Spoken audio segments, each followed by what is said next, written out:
Papakita ko po sa inyo yung pagkakaiba ng lambat sa Salandra. Kung naalala nyo, lambat nung nakaraan. Ngayon, para siyang papag. Mas malakas humuli to.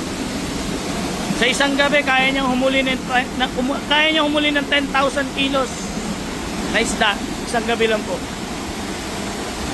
Nung nakaraan, lambat lang eh. Eh ngayon, Salandra na.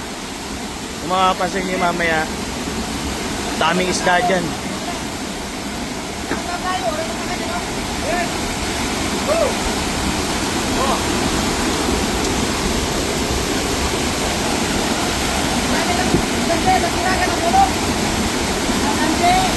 Lagyan ng harang para yung mga isda dito pupunta.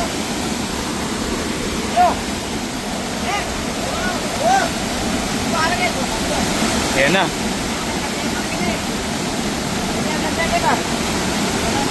Yung karami yan.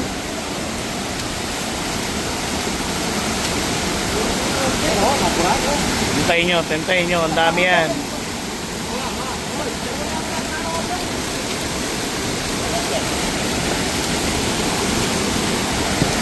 Pasok.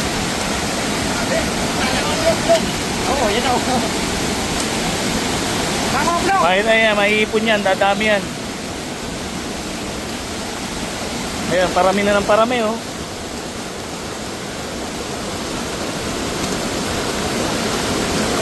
Napupuno pala yan. Oo, napupuno. Napupuno. Oh. Ito po, karpa. Gurami. Ayun, laki oh, karpa. Ay, lalagyan oh. Makakasama natin sila kayo. Si Leo. Kaya hindi na yun. Ayan, bumapangga sa pako, ang dami. Ang dami. Oh. Tingnan nyo, ang dami yan. Puno yan. Ang problema nga po dito eh, namumulot ng isda eh.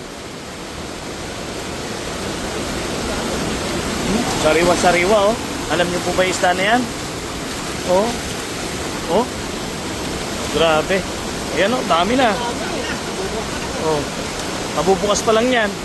Mamaya tignan nyo, napakakapal yan. Gurami. Grabe yung isda to. Tapos, pagbubukod-bukod rin yan. Ang lalaki. Ang lalaki.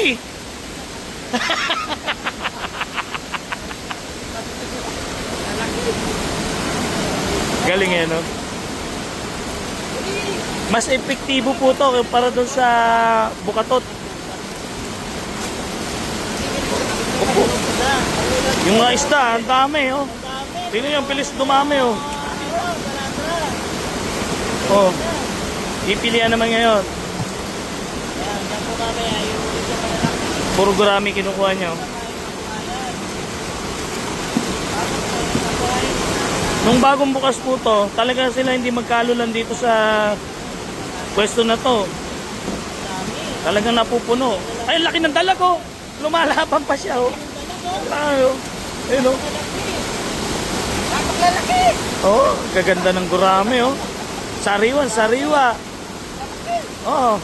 Opo, napakasarap niyan. Hindi naman sa pagmamayabang. Oh, lalaki. Diba? Ang galing.